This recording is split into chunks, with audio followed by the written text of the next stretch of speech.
Hi, I'm Joss. Hi, I'm Claudia. And this is the Let's Get Down to Business podcast. We're two cousins on opposite ends of the globe with a lot of opinions about figure skating. And we're here to deliver the news, recaps, and stan Amber Glenn, who is the first publicly LGBTQI+ and pansexual woman to be a medalist at the US Figure Skating Championships.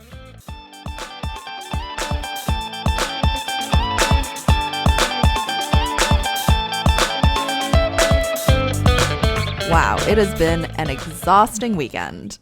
We have been watching so much figure skating this weekend. How are you doing now? I'm doing okay, given the level of exhaust I feel. Surprisingly, US Nationals was shown at a really, really good time for Australia. So I was pretty happy that I didn't have to get up at like 2 a.m. or something to watch. So it was like in the middle of the day / early morning. So I was pretty happy about that. So I'm not gonna complain too much. Oh my gosh, Claudia, you were literally on Saturday. You were live tweeting at 7:15 in the morning your time, and I was like, thanks, because I'm doing mom things. So you are really doing the most for us. Girl, I had my cup of coffee and I was just like, okay, I'm ready to go. The coffee machine is on, it's working. So I was like, okay, at least I've got that. That's all we need. And currently we are, well, I am, I guess, in California time, late night recording these episodes. And I also have ketchup chips that my best friend in Canada sent me. So we are all set to go. Yeah, they're so good. I really miss ketchup chips in Canada, and also hickory sticks. Hickory sticks are literally my fave. See, I have zero clue what hickory sticks are. Zero clue. And we don't really get ketchup chips here. Well, be glad, because the more you eat them, the more you'll miss them. They leave a hole in your heart after they depart. Like Vegemite for me. Anyway, I literally, when I went and Vegemite has left no holes in my heart whatsoever. My heart is still fully intact after you left with your Vegemite. You don't like condiments anyway, so like whatever. I don't. It's true. Whenever I visit Joss and her husband, I always bring a tin of Vegemite with me. So like to scare me.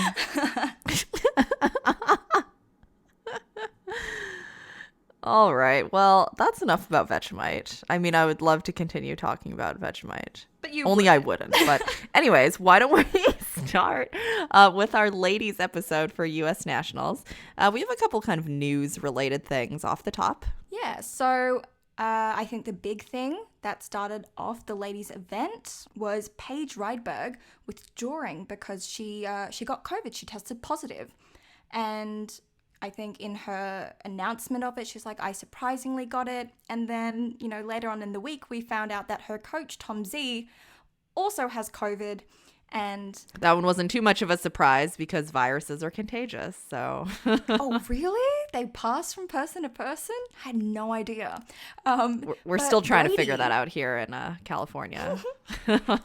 Bradie, who's also coached by Tom Z, still competed. She didn't withdraw. Highly sus. But highly sus. She did win, so I mean, I don't know what there is to say about that besides congratulations. Yeah. But highly sus. I guess our next piece of news, not really news for this competition, is that I loved the addition of the family member and friend wall in the kiss and cry. Oh my God, me too. I think everyone did. Like, I think the further you went into the event, the more you were like, hey, this is actually a really, really good idea, because every single time the skater came off the ice, their face just lit up and they were so happy to see everybody on the wall. And I was just like, even if there was an audience there, that would still be an awesome idea. It would be so nice to keep this even after the pandemic, because obviously like people's families can't always travel with them every single competition. So petition to keep the friends and family and pets wall in the kiss and cry after COVID is over. Imagine at World, if it happens, just everyone having all their friends and family on a wall from all over the world. That would just be so, so cool. It would literally be the coolest. Yeah, we should keep that for sure. I guess our final piece of news is that after US Nationals was complete, we got the announcement of the athletes that are going to Worlds this year, if Worlds happens. And for the ladies, it was very contentious because of a multiple of factors, including the athletes past results in international competitions, their breadth of international work, and as well as their results at nationals and at Skate America. It was very interesting considering the season. But the two athletes that U.S. figure skating went with were Bradie Tennell, which I think was hands down an easy choice. But the second choice was a little more complicated, and we will talk about that a little bit later. But they chose Karen Chen. And I guess the two contenders who were also competing for that spot were obviously Mariah Bell and Amber Glenn, who was amazing this weekend. But again, we'll talk about that a little bit later. But congratulations to Bradie and Karen for making the U.S. Worlds team this year. Yes, congratulations. So how about let's get stuck into talking about the ladies' skates, because there is so much to unpack, so much to talk about. A lot happened. So much. Okay, let's start off with... Joss, let's start with Hanna Harrell. Okay, first of all, can I just interject here and say that I love Hanna Harrell? Like, literally, she was one of my favorites. Me too. Yeah, and she just kind of like, I mean, not disappeared because we knew that she had an injury. Also, someone else who disappeared / had an injury is Ting Chui, who we very much miss a lot. Definitely. But anyways, we'll talk about Ting when she comes back, which she hasn't yet, unfortunately. But anyways, big welcome back to Hanna. But I have been enjoying her content on TikTok. She has been making a lot of TikToks with her friends. Yeah. And I really enjoy when she comes up on my For You page / my following page, because I do follow her as well. Just in case you were wondering if that was a point of interest for you. But no, I do love her too. She is 17 and her short program, this is a program that we have seen from her before. It's to Carmen and Tangera. It's choreographed by Misha Gay. I really like this program. I think she does so well in it. Misha does great in the choreography. What did you think? I really like this program on her. However, it wasn't her best, obviously. She's coming back from an injury this year, not a lot of ice time, etc., etc. We all know the story. But she had a great triple Lutz double toe right off the bat, but then it kind of started to fall apart on the axel and the flip afterwards. So she did end up 11th after the short. Yeah, I think honestly after, her injury, which was pretty severe, like, it's just really good to see her back and on competitive ice and at the senior level. Yeah, it was really great. Yeah, just not a great short program. You could tell that she was kind of disappointed.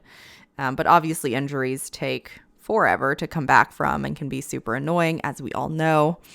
And then also her free skate, similarly choreographed by Misha, was to Rhapsody on a theme of Paganini. Oh no. This was really sad for me. It was hard to watch. It was so hard to watch because my heart was breaking for her. She pretty much fell on most of the jumps that she used rip-on arms on. And she didn't, correct me if I'm wrong, but I don't think she used any rip-on arms in the short program. But she did in the long, and it really didn't work for her. She started out with a triple Lutz and that looked shaky, but then next jump she went down the triple loop, rip-on hands, down again on the rip-on triple Lutz, popped the double axel into a single axel, down on the double axel afterwards, and down on the triple flip in the second half. It was really sad. She got a -6 deductions. That's a lot of deductions. She looked like she was going to burst into tears, and I just felt so awful for her. It's so hard to come back from an injury, but it's also really, really hard to go out there and fall on pretty much every single jump. I just felt really bad. And still have to continue. Yeah, and still have to, because this is the free skate, right? So it's like a lot of time out there on the ice. It's long. She did end up 17th in the free program. Look, I don't think the rip-on arms work for her. It feels to me as if, she's only recently started training them. That I don't know if that's fact or not, but it just looks like that. Obviously your center of gravity changes when your hands go above your head, and it doesn't look like she's used to it or knows how to control it, and so it just throws her all off balance and just went all wrong. Yeah, I noticed some discourse on Twitter about whether rip-on arms like help or hinder a jump. Obviously, they can add to the number of points that you are awarded for the jump. However, some people were saying that rip-on arms actually really help them, and other people were like, no, it really changes your center of gravity. So it's really interesting. I wonder why there were so many, particularly in this free skate for her. Yeah, so An example I can find, like off the top of my head, where rip-on arms really work to someone's favor is Kamila Valieva. So she's got very, very long legs and a really short torso. So her center of gravity is naturally quite high up her body. And so when she does a jump with her arms over her head, it shifts the center of gravity like further down. So it's kind of more like where her torso is. So it makes it easier for her to jump. That's my personal opinion. But yeah, so I also guess because the rip-on arms, you go straight up, it's kind of almost just like an efficient hand rotating position because everything's really tight. It's not like a Tano where it's only one arm that's up. So yeah, very, very interesting. I'm very curious to see, why she has so many of those rip-on arms in her free skate. But Misha... And she kept doing them too. Yeah, I was going to say, Misha, at us, at Let's Get Down Pod on Instagram. Very curious to see why that happened. But anyways, just really happy to see her back. Not the skates that she wanted, but nevertheless, it was great to see her on the ice again. It's a wonk season anyway, so like it doesn't even count. It's a wash, Hannah. It's a wash. Why don't we move on to our 13th place finisher, Gracie Gold. Oh, Gracie. Oh, I am so proud of her. This competition was a step forward in the right direction. I don't care about her placing. I don't care how many times she fell or whatever, or how many she landed. The fact of the matter is that she pulled in for every single jump. And compared to the beginning of the season and seasons prior, where there was a lot of popping of the jumps, this is a huge improvement. And that's all that counts for me, at least. I totally noticed that too. I bet her coaches or someone, maybe she decided that she was going to pull in for all her jumps instead of popping them. At the beginning of the season, she was popping everything. And I was like, come on, Gracie, just pull in. You can do it. But even if she did fall, she tried every single jump this time. And that is such an improvement. I think that these programs look a little bit more comfortable on her than they did at Skate America. I'm just really proud of her for trying all of the jumping elements. I think that is, I don't want to say an improvement, but it shows progression that, she made, the decision to do that every single time this time. Obviously, it didn't work out every single time, but yeah, like you were saying, progression. Yeah, like she was pulling off gorgeous triple Lutz, triple toes, triple Lutzes, triple flip Euler, triple sows in practice, so we know that she can do them. But obviously, doing your jumps in a program, in competition, is a different thing. But like we've said, we're happy that she pulled in, stayed in.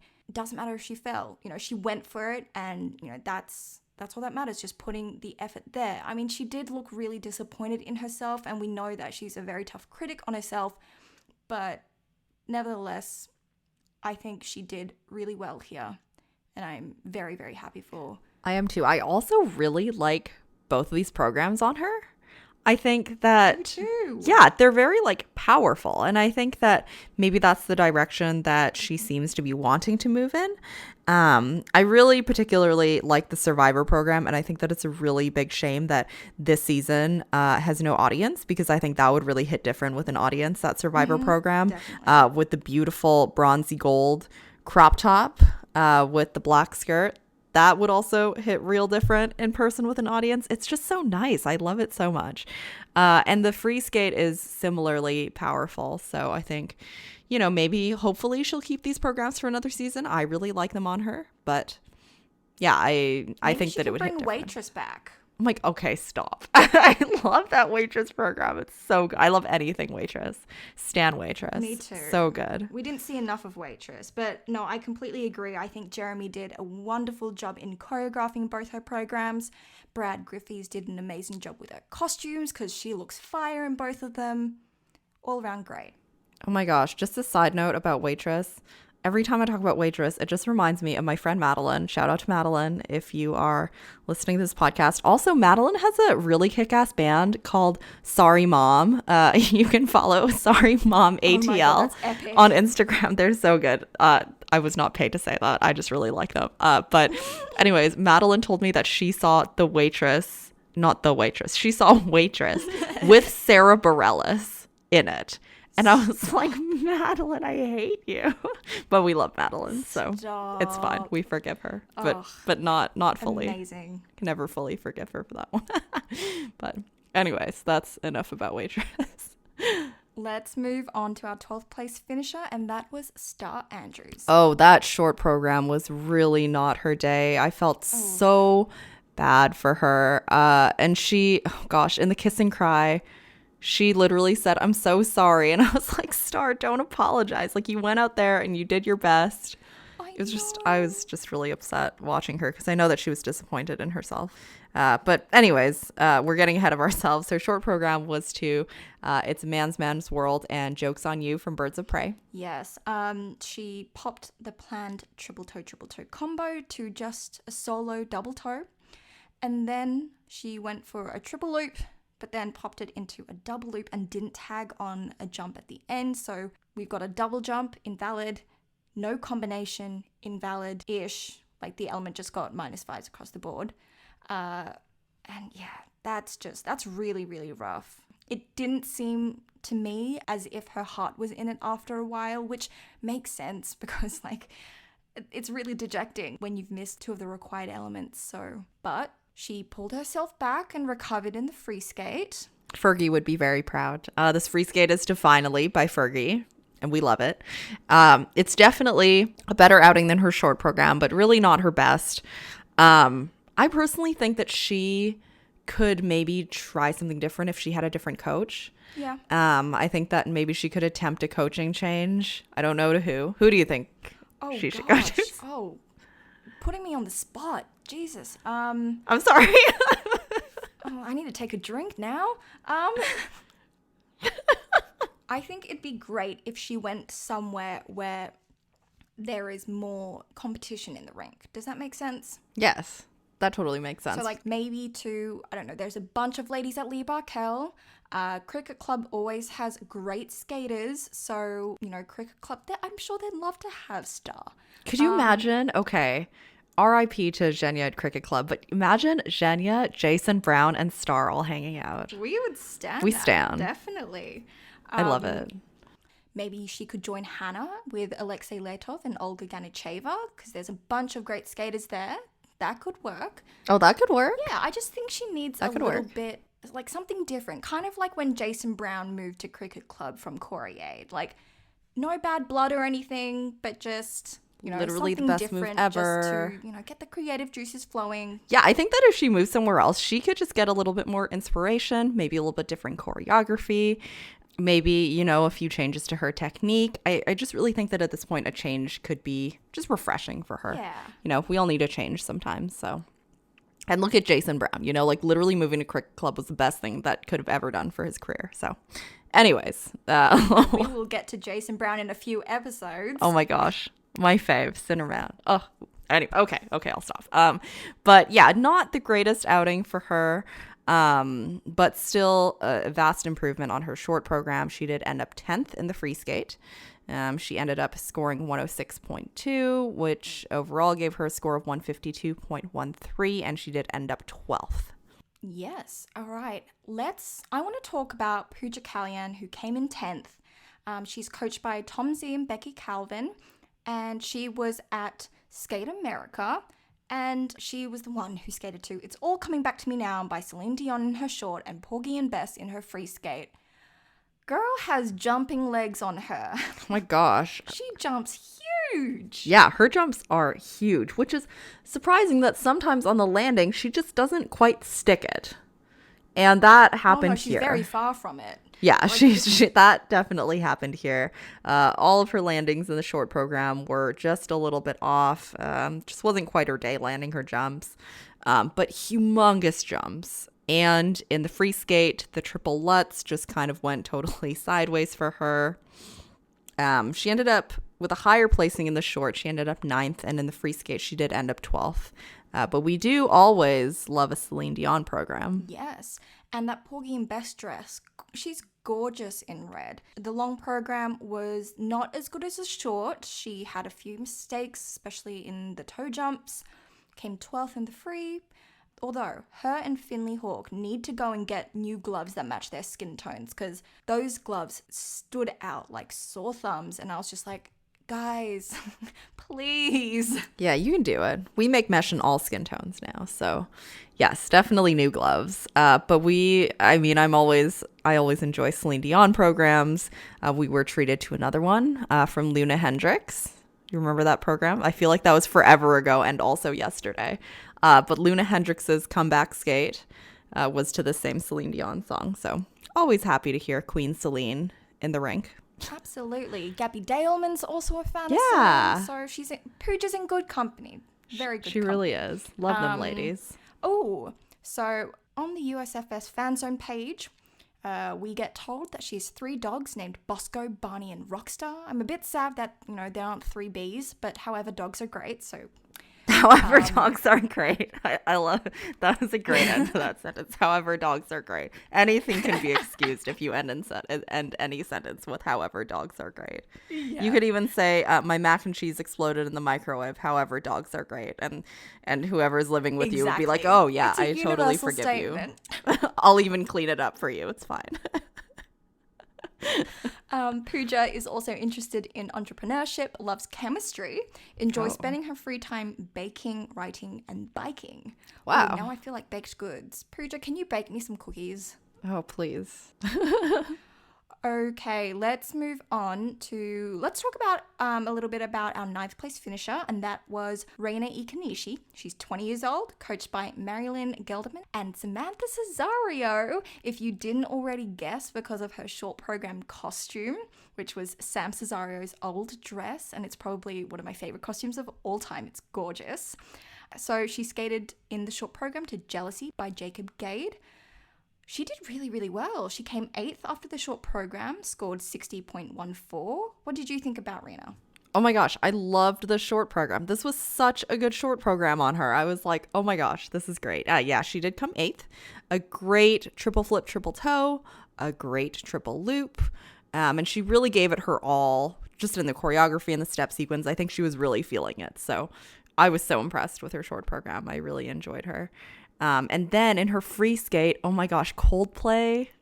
I love a Coldplay program. Forever will love a Coldplay program. A fantastic triple flip, Euler triple sal to open. Amazing. But then it kind of went a little bit downhill from there. Yes, so she turned out at the double axel and then tagged a triple toe that was under rotated. Got an edge call and a Q call on a triple Lutz. Fell on the triple flip.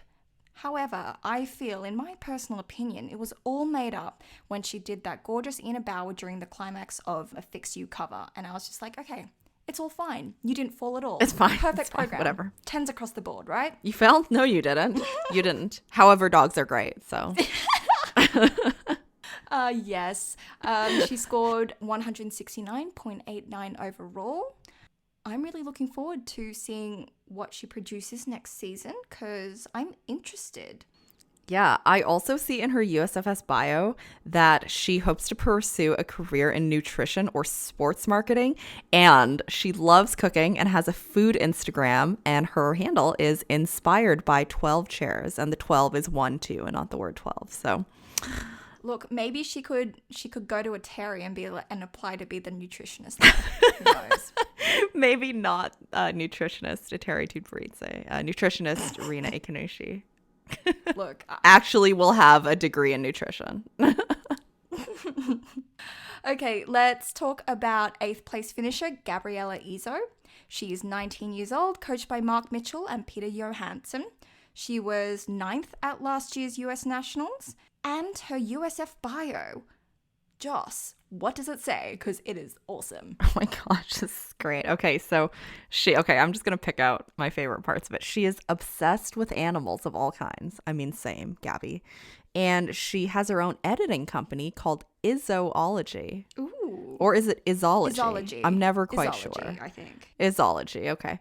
She helps edit people's academic papers. I mean, this is great. And also, she loves sloths and collects sloth-themed gifts while she is traveling. This is amazing. This is absolutely amazing, and I love it. Oh my gosh. Gifts. Oh, I love Be my sloths friend. too. At Let's Get Down Pod on Instagram and Twitter. Multiple avenues to reach us. We'll send you sloth things. Maybe someone can get her a sloth plushie tissue holder. Oh my gosh, we should. Petition. We should. Put my Venmo in the bio. Just kidding. Let's talk about a short program. It was to I Am Here from the Color Purple, and that's the same as last season. She did a triple flip, triple loop. Haven't seen that in a while. And she eked out the landing on the triple Lutz, but she has really, really good spring in her jumps. She came 7th after the short. Yeah, I think so. She did take a little bit of time off, but so this is, I guess, quote unquote, her comeback. But she stayed on her feet for all of the jumps in the short program. I thought it was great. She did come 7th. And then in the free skate, she skated to Sunset Boulevard by Andrew Lloyd Webber and Glenn Close, my favorite Cruella de Vil, and also my favorite live action Disney movie. Why are we always talking about 101 Dalmatians? I feel like this is probably like the 4th or 5th episode in which we've talked about 101 Dalmatians. But Glenn Close's Cruella, best live action Disney film. But anyway. The free skate didn't go quite as well as the short program for her. She did end up 9th in the free skate, and 8th overall. She did pop her triple sal into a double, and then she followed up with 2 good combos. First a triple flip double toe, and then a triple Lutz double toe, but then unfortunately popped her triple loop into a single loop. Overall, not her best, but I think with the circumstances, a pretty good first skate.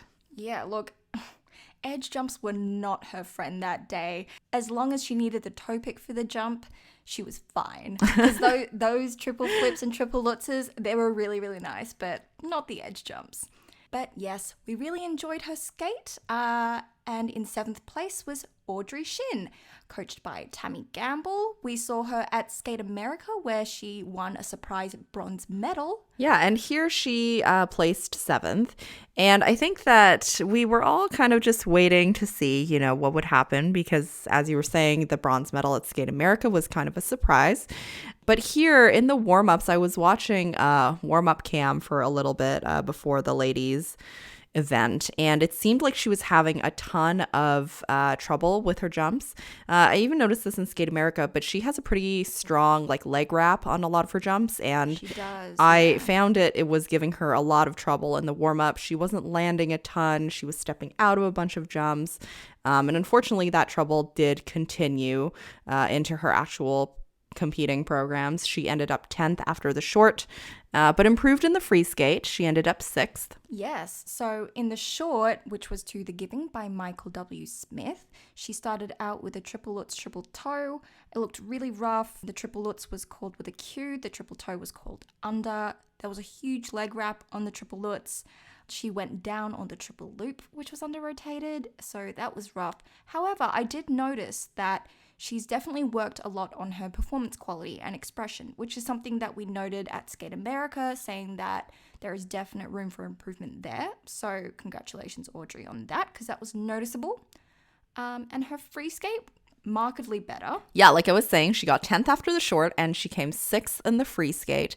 In our Skate America episode, we were like, Audrey just kind of needs that something, you know, like she needs that it factor.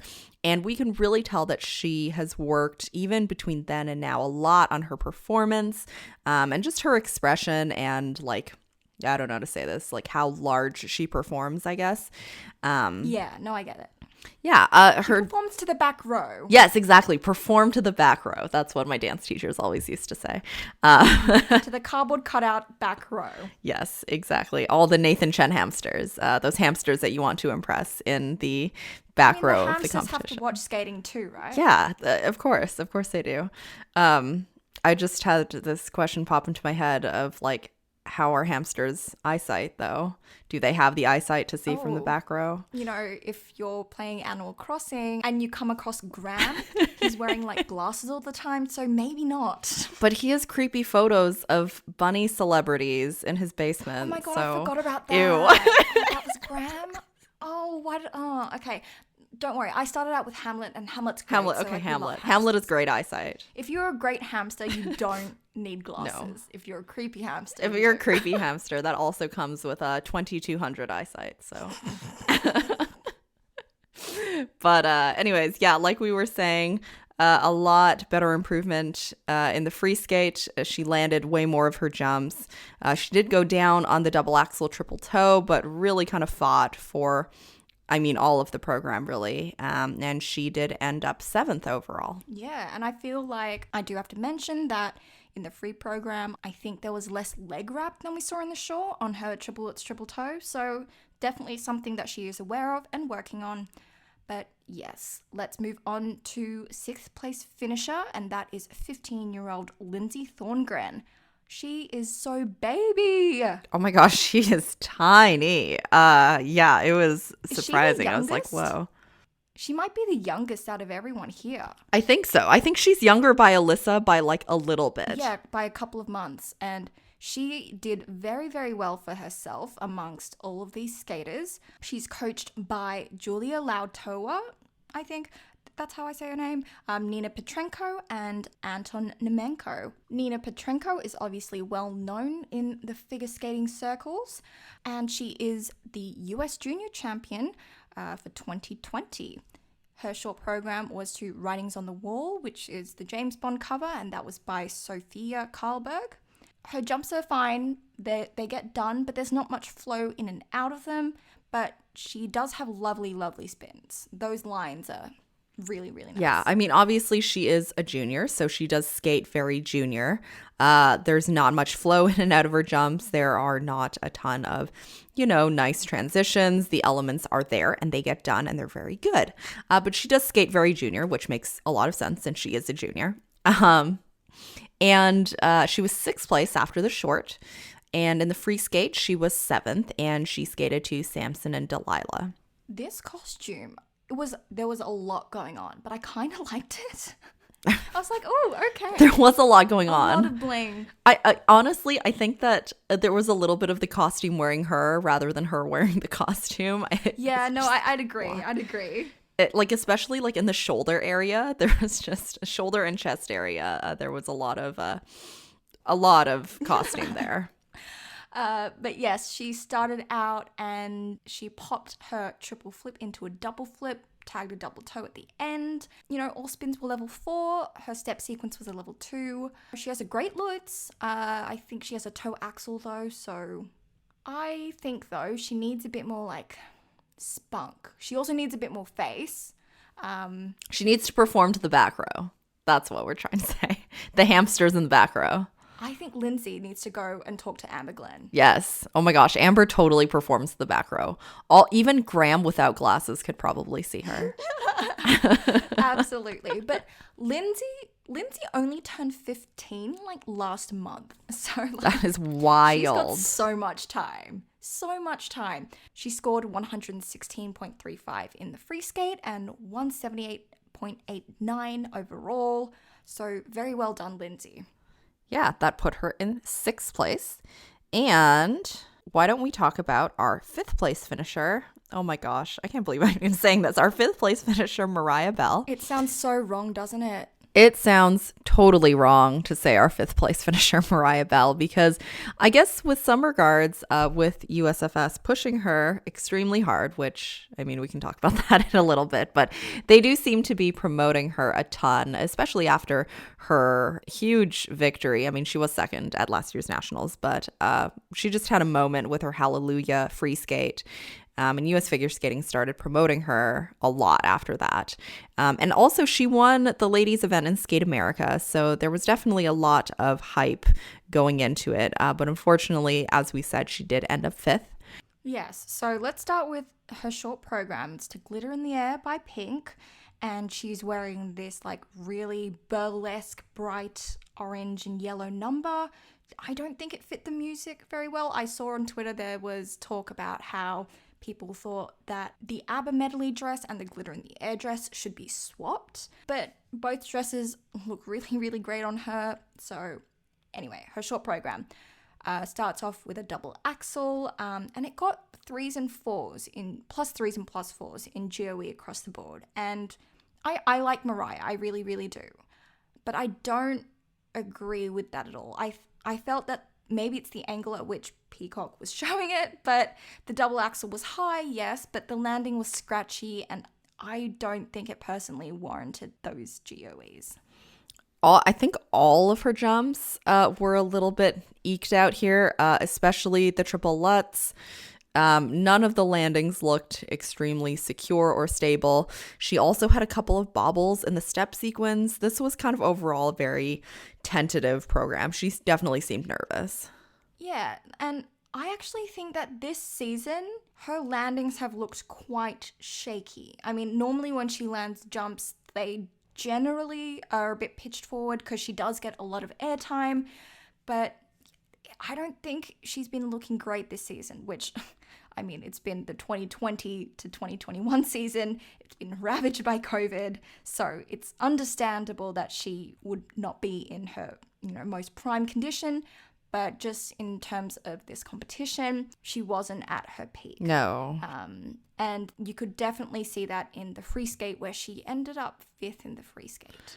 Oh, man. Okay, first of all, I really do like this new dress, though. I think it's so beautiful. It's Me too. Yeah, it's such like a nice kind of like pastel, a little bit muted blue with tons of sparkle, tons of jewels. It was very, very nice. But okay, so the first thing that I have to talk about, obviously, because we have to talk about the ABBA every single time we do this. I can't not talk about the ABBA. But Music cuts. Music cuts. I was so excited when I heard that there was a new cut of this ABBA music. I was like, oh my gosh, thank goodness. Maybe it's redone. But all they really did was the beginning bit. Really the beginning. They made Winter Takes It all longer. And I was like, did we need this particular change to the music cut? And all the fun parts were taken out, and I was frustrated by the new music cut. However, I do think it's a small improvement over the last one, but it's just not like fun anymore. And I'm like, why are we not having fun? It's ABBA. We need to have fun here. I know, but okay. I was typing notes in real time, and I was like, oh, the new music codes are significantly better. And then I finished typing that when she goes into her triple Lutz and the music changes to Thank You for the Music. And I was just like, okay, I take back my words. That transition into Thank You for the Music was like the same quality as before. That is not great. And I was like, okay, yes, it wasn't like the fun ABBA. Like, we didn't get a lot of Dancing Queen or like Gimme, Gimme, Gimme. Not that it was included in the first place, but like we didn't get the upbeat ABBA. And I was okay with it because the music cuts were a lot smoother, and Mariah's, skating tends to be really smooth and nice. It fit her. I was like, okay, look, it's better than what it was, so I'll take it. But then I was just I must interject that I was absolutely not okay with this at the beginning. You have high standards for ABBA, though. You have high standards. I was just like, okay. I have high ABBA standards, okay? I can't help myself. It's fair enough, but I was just like, I'll take the minimum considering, what we heard earlier in the season. Yeah, it was okay. Well, let's get to the skating. Stop yelling about the ABBA. Yes. But okay, all of these jumps, as in the short program, were very, very tentative, very sketchy, except this time there were more falls, there were more under rotations. The very first thing that happened was that she fell on her triple flip at the very beginning, and was very, very, just, you could tell going up into the air that she was not at the right angle for her triple loop. Again, with the triple sal, very, very tentative on the landing. Just not her best outing with this ABBA, unfortunately. And that really, really cost her in the end. Yeah, that triple flip was called under as well. It just wasn't her day. That triple flip, I think, just shocked her and threw her off. The second triple flip that she tried was called with a Q. She also did a triple Lutz double toe double loop. The Lutz was called with a Q. And she only had one level 4 spin. Her layback spin was a level 3. Her flying camel combo spin was a level 2. Like, she left a lot of points on the table, like, everywhere. Which is crazy because usually her spins are so nice. Like, I think out of the American ladies, her spins are one of my favorites, but lost so many levels there. I think she needs more credit with her spins. Yeah, her spins are usually so nice. They're beautiful. She also, again, lost a lot of points when the second triple flip, she didn't tag a jump onto the end, so more points on the table there. It was just really not... you could tell that she was really disappointed. Yeah, absolutely. But pick up, move on. New season's coming just around the corner, and it is the Olympics season. I think that with the uncertainty around whether Worlds will happen, I think she can take a break, know that she's not going to Worlds, but really start her season earlier than other people and just really drill her technique and everything. So when it comes to the Olympic season, she is ready and raring to go. So some silver lining, I think. There's opportunity to see it as a silver lining, in my opinion. I think that what she really needs to do is bring back the Britney Spears and the Hallelujah, because there was something really special about both of those programs. You could tell that they fit really comfortably, like in her body. Yeah. Like they felt like so good to her. Like you could really, really tell when she was skating both of those. And with these programs, you just don't get the same feeling from them. So I would personally, not that I have any hand in Mariah's programs, but I would love to bring back the Britney and the Hallelujah. I think she really loved those programs, and you could tell. So Yeah, I think I agree with you. I don't think these programs really sat well, or she got really, really comfortable with them. I'm not a huge fan of the short in particular. I feel like ABBA would have been like a really great option for her, but it just didn't come together this season, which is unfortunate because I know we both were so excited for ABBA Medley when it was first announced. yeah, Mamma Mia is literally one of my favorite movies of all time, which is surprising because I don't like movies that are not animated. It has real human people in it, and it's one of my favorites. So bring back the Britney and the Hallelujah. I think it would do her some good. Or at least she just needs music that gives her that kind of moment, that she had with Hallelujah at Nationals. So look for stuff with big quote unquote moments in them, because I also think that without an audience, Mariah doesn't do as well, because she's somebody who really feeds on the audience. So I completely understand that this season potentially was very difficult for her, considering there weren't any people in the audience, cheering her on. So yeah. Yes. But okay, that's enough of me complaining about ABBA. Why don't we move on to, oh my gosh, literally my favorite human in the entire world, Alysa Liu. Oh my gosh, this is new Alysa Liu, okay? And I love new Alysa Liu. I loved old Alysa Liu already. Glow up. This is the glow up, okay? Major glow up. So over quarantine, she grew 4 inches and now stands at a real mighty 4'9". I mean, she does way more at still that so 4'9" small. that I can do at my 5'2". I'm eating ketchup chips and drinking beer and talking into a microphone at my kitchen counter. So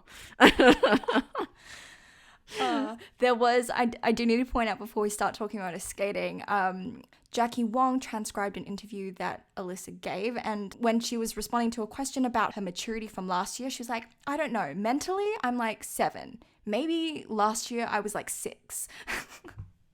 I was like, same. Yeah, like big mood.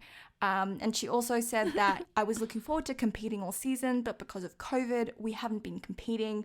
It's for the best. I'd rather stay safe than go to more competitions. People older than her should really listen and learn from this 15-year-old. Literally smarter than every single audience member at Rastelicum Cup. Every single one. Oh, dear God, Rastelicum Cup. Anyway, her short program to La Strada, choreographed by Laurie Nicole.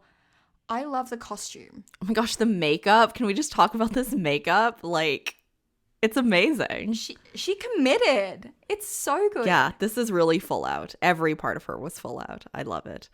I was, okay, honestly, like so this is what happened. Basically, US Figure Skating like really hyped her up, obviously, because she's so young.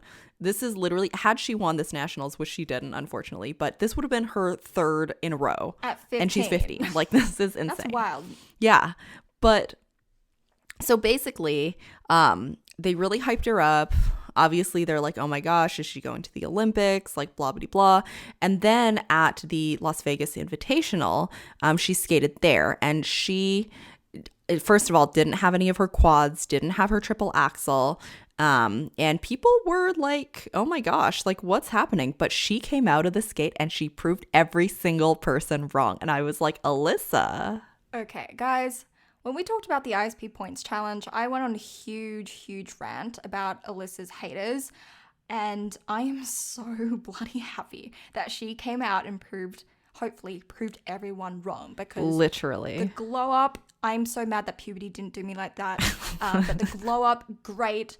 I mean, her coaches were talking, really like pushing the narrative that instead of going for the quads and the triple axels and the hard technical stuff, we really went for improvement in skating skills, improvement in performance quality, And, I was tentative to accept that because I was just like, I want to see for myself. But boy, was I not disappointed. She was skating faster than she was before, definitely improved in all of those PCS areas and categories. Very, very, very impressed. Keep going and improving in that direction because it was so good. I really, really, really enjoyed this short program. Oh my gosh. Okay. The skating is very different, but it's the same Alyssa inside. She is still like this happy, glowing cinnamon bun ray of sunshine. Like, I just love her. She absolutely is a cinnamon bun. I think she was like the highlight of my nationals this year. I mean, apart from Amber Glenn's free skate, but we'll talk about that later. But literally, I think my favorite thing was just to see her smile again, listen to her interview answers. Like, is there a happier person on this planet than Alysa Liu? Maybe Jason Brown, but yeah, you could see her personality. As soon as she was skating off the ice and saw that kiss and cry wall, she turned into her like 15-year-old bubbly self. It was so freaking adorable. Yeah, so for the short program, she had the highest base value of the night due to her having her triple combo in the second half. She scored 72.37 and came in second. The free skate, also choreographed by Laurie Nicole, was To the Storm. We got a new costume. It is awesome. Oh my gosh. It is so beautiful. The best. So Such beautiful. a good costume. Yes. It's like this like grayish kind of darker purple. It's a cool tone purple. It has so much bling on it, and it has these like beautiful ribbon like crossover details on one side of it, and it's literally, I think, one of my favorite dresses that I've ever seen. It's so beautiful. She wears it so well. She was virtually clean in the free skate. There were a couple of cue calls. The double flip Euler triple sow. The triple sow was downgraded actually, so that had negative GOEs. I think we were all surprised with the scores when they came up because obviously we didn't have the protocols, so that was that. But she averaged around +3 for GOEs across the board. Her step sequence was a level 4. It had +4s and +5s. All of her spins were level 4, and because all of her spins were level 4 and the step sequence was level 4, she was the only lady in the entire field to have achieved that in the free skate. So well done, Alyssa. Oh my gosh. And if you had told me that last year, I would be like, oh, really? But it happened. Like, she's been working so hard. It happened. So proud of her. I Yes. love Alyssa. And she got over 70 points in PCS in the free skate. So improvement. We love it. Yeah, big improvement. She did end up scoring 137.03 in the free skate, and overall she scored 213.99, which put her in fourth place, which was a very, very, very close fourth place to our third place finisher, Karen Chen. Oh my gosh. I love the sound of that. Third place finisher, Karen Chen. Like, beautiful music to my ears. Thank you for the music, as Mariah Bell says. I'm so happy for Karen. You have no idea. I'm so happy. Oh my gosh, amazing. So she's taking a year off from Cornell, which I totally understand, because if I was an elite athlete and I was going to school where I couldn't go in person, I would probably take the year off too. Leading up to the Olympics, it totally makes sense. Also, at some point in time, she was going to Cornell and competing. So, I mean, who can do that? Wild. Again, I'm sitting at my kitchen counter eating ketchup chips and drinking beer. But I've got like 3 standard drinks next to me and I'm sitting in a towel hoodie. Like, she's doing very, we very love well a towel for herself. hoodie. We do love a towel hoodie. It's so great. Let's talk about her skates. Let's start with the short program, Rise to Katy Perry, choreographed by Drew Meekins. So apparently they redid the cut for this music, which I didn't really get until kind of like 10 seconds in the program. And I was like, oh, this sounds different. I still don't like Rise. I don't like Katy Perry's pop ballads. They always seem a little contrived. I do like Katy Perry's bops though. But anyways, new music cut. That's what I'm trying to say. The more I see this program, the more I like it. And I don't know how to feel about that. I mean, she does skate it better every single time, so that's probably that's why. very, very true. That's very true. She started out with a double axel, and it's that double axel. It's always special. She got 3 +5s, 3 +4s, and 1 +2. Like, judge 3. You need to get better +2. eyes. Like, +2. No thanks. Okay. She did a triple Lutz, triple toe. The toe was called under. Triple loop was called with a Q. And then she did a gorgeous spiral. I miss spirals. I was a big fan of the spiral sequence. Oh, that's spiral. I'm glad they put the choreo sequence in now so we get to see spirals, but I love Karen Chen's spiral. It's great. And I also love seeing her happy when she skates. Like, it's everything. Oh my gosh, amazing. But also, okay, judge number 2. What's your vendetta against Karen? Oh, it's actually judge number 2 who gave Karen +2 on the double axel. And judge 2 also gave Karen a +3 on the final layback spin. Like, have you seen her layback spin? Oh my gosh, have you seen Karen Chen's layback spin? You need to go see Joss's optometrist friends because, like, your eyes seem faulty. You need Graham's glasses. Call up Graham the hamster. Maybe he can help you out. Anyway, she scored 70.99 in the short program. The Asian in her will be very, very, very mad at that. Like, why not 71? Where's that 0.01? 70.99. Where's the 0.01? But yes, free program. Yeah, her free program is to Butterfly Lover's Violin Concerto, which we love. Yes, this program was choreographed by Pasquale Camerlengo. She opens with a gorgeous double axel triple toe, goes for a gorgeous triple Lutz. Like, I think that's one of the best Lutzes I've seen from her in quite some time.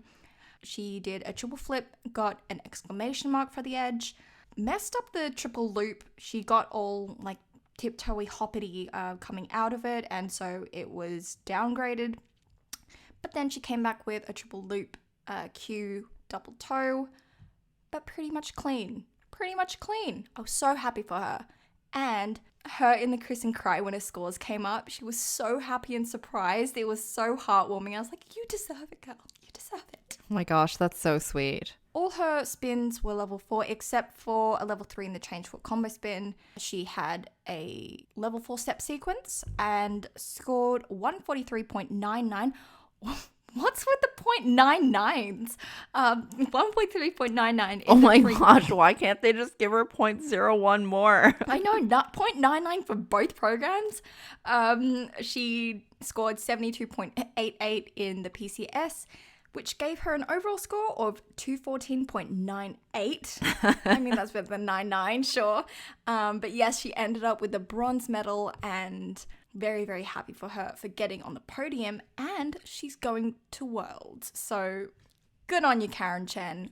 So proud of you. Oh my gosh, amazing. Also, someone who is amazing, our silver medalist, Amber Glenn. And just the fact that I'm saying our silver medalist, Amber Glenn, is like, oh my gosh, amazing. I am so happy for her. Y'all have no idea. I think half of the world probably watching, at least half, definitely more than a half actually, screamed in joy when we found out that she came second overall, and especially after that free skate. Great. So good. But let's start with her short program. Oh my gosh, literally shaking. Okay, so her short program is to Scars by Madeline Bailey. I feel like a lot of people don't like this music, but I love this music because I'm an emo girl too, so I understand. It's choreographed by Cordero Zuckerman, who is Denali Fox on RuPaul's Drag Race. Excuse me? Okay, so mild spoiler for this week of Drag Race, but basically Denali lip synced to If You Seek Amy by Britney Spears on the Circus album, best Britney Spears album. Actually not, but one of her better ones. On this last episode of Drag Race, and it was literally like one of the best lip syncs I've ever seen in my entire life. It was so good. But okay, anyways, enough about Denali. Denali's amazing though. Actually, I have to interject. Ashley Kane Gribble was doing double duty and watching Drag Race while the skating was live, and she had like 2 screens. She goes, I'm doing double duty. And I'm like, bless you. Oh my gosh. Bless you. All the family members love Ashley. Amazing. But okay, so I was watching the warm-up cam on Peacock the previous day and earlier that day, and I did not think she was actually going to try the triple axel in the short program. She's been working on it for a long time. She's landed it a whole bunch on TikTok. So however, in the warm-ups and the run-throughs, she popped a whole bunch of them. She did land one near the very, very end of the warm-up time. But I really didn't think she was going to try it because she popped so many. But she did it. I was like, oh my God, triple axel attempt. What? She didn't land it, but I mean, she went for it. Absolutely. And it's the attempt that matters at the start. You know, I was like, okay, that's fine. Good girl for attempting it. Get him next time. Yeah, first triple axel attempt. It was downgraded though, but you know, whatever. Dogs are great. However, dogs are great.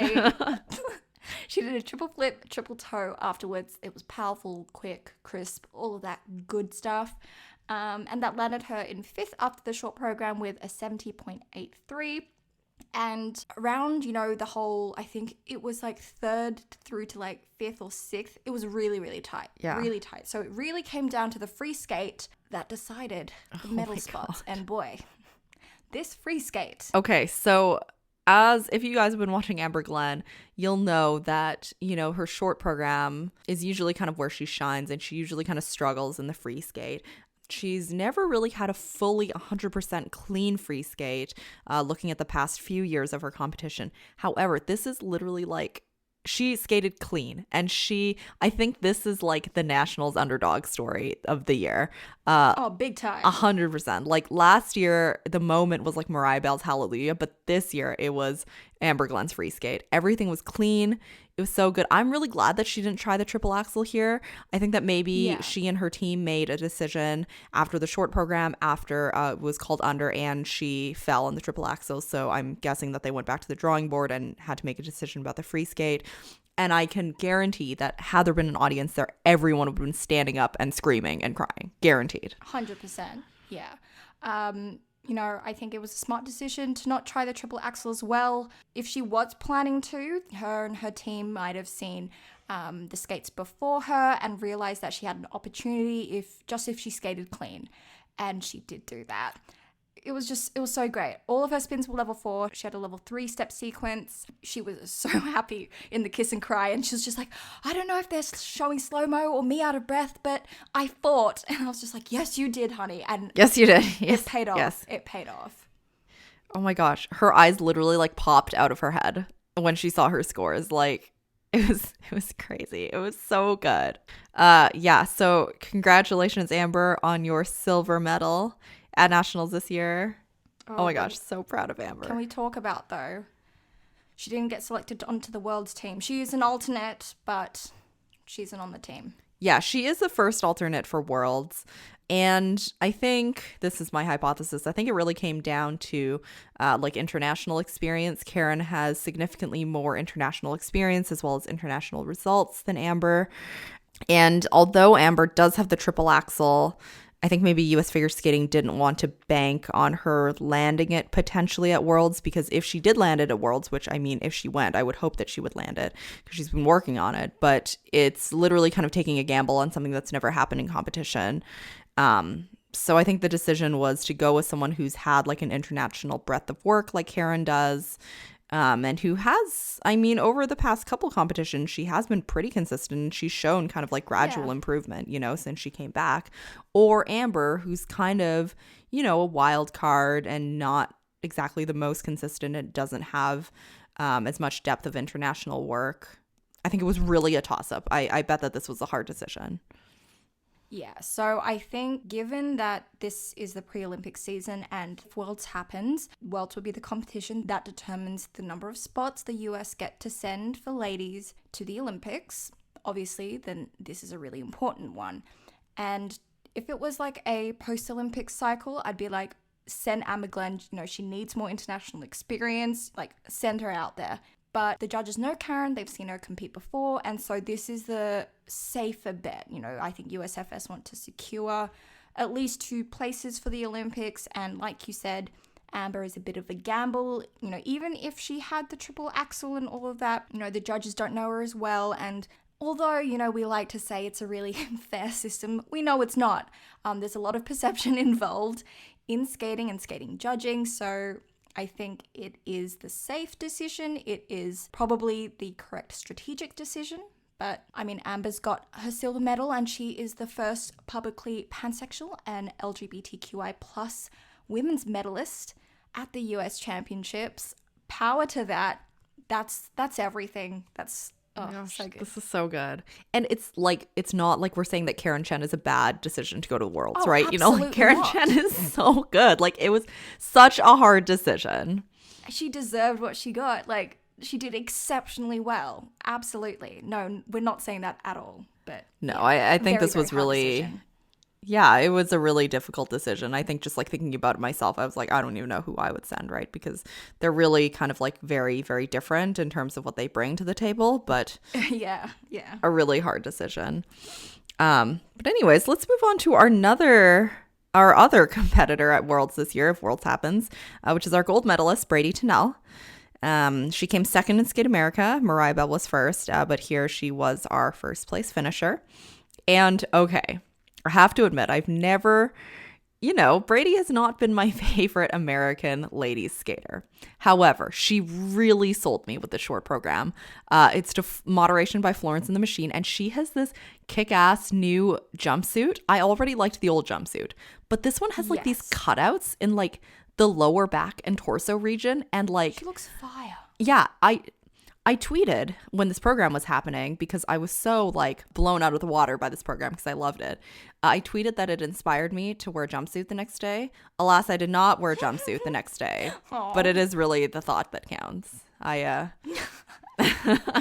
chickened out, but I love this short program too. I think that it is a great choice of music for her. It is a great vehicle for her to explore creatively and, really push her presentation-wise. It's actually so good. I really love this short program for her. She had all of her spins be a level 4. Her step sequence was a level 4. The double axel had spread eagles in and out of it. It looks so great. We know she's working on a triple axel, and that double axel looks really big, really floaty at the moment. So we're sitting patiently waiting for that triple axel, Bradie. I really am interested to see, how much that adds to her competitiveness internationally when she adds that triple axel, because her double axel is humongous. But I think this is kind of like her niche for her short program because it's the same kind of like flavor as the one last year. It's got like attitude. It's got a little spark. I think maybe this is kind of where she finds home with her short program. And then she kind of has a more instrumental and I guess less energetic free skate, I guess we could say. More contemporary free skate. Yeah, I honestly think she should keep this short program for the Olympic season. I really like the short program. I would not be mad at that. I think this is definitely my favorite short program of hers. Yeah. Plus the unitard. Like, why wouldn't you want to keep a program with that unitard? Like, come on. God. Please keep it. Please keep it.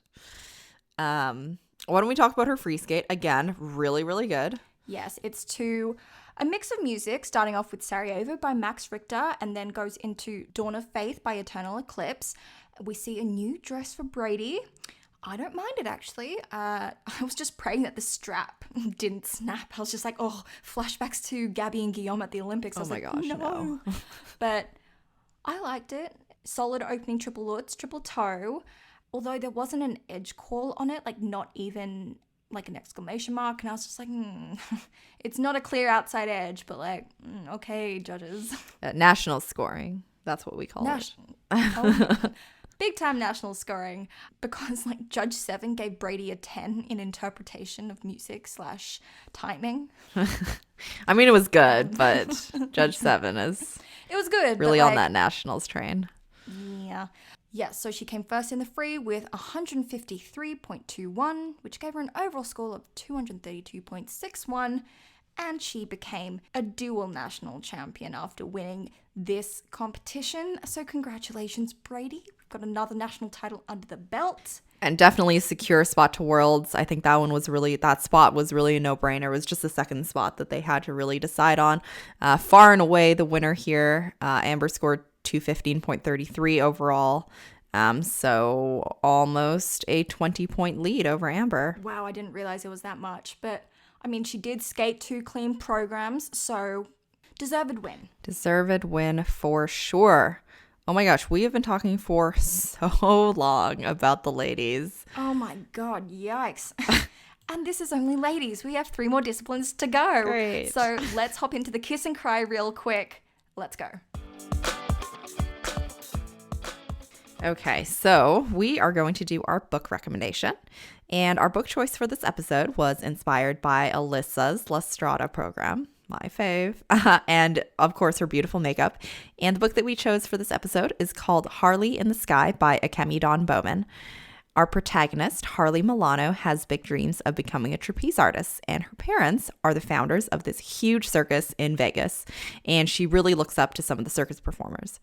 However, her parents insist on her going to school instead of pursuing her performance dreams, and so she gets really mad and she runs away and joins a rival circus called Maison du Mystère.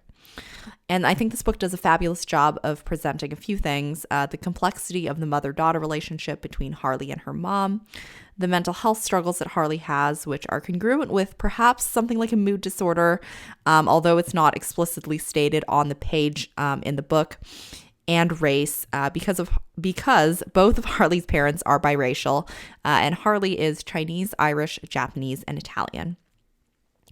I have always loved circus-themed books, and this one will certainly satisfy the bill if you do as well.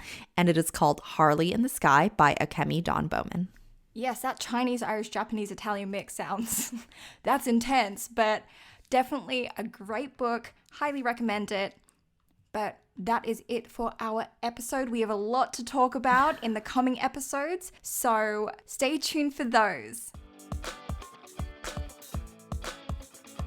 I'm Claudia, and come chat with us at Lutz Get Down Pod. That's Lutz Get Down Pod on Twitter and Instagram. And if you want to work with us, shoot us an email at lutzgetdownpod@gmail.com. If you like this podcast and are so happy that our ray of sunshine, Alysa Liu, is back and better than ever, please leave us a review and give us some 5-star love. We would really appreciate it. Thank you all so much for listening. Bye. See you guys later.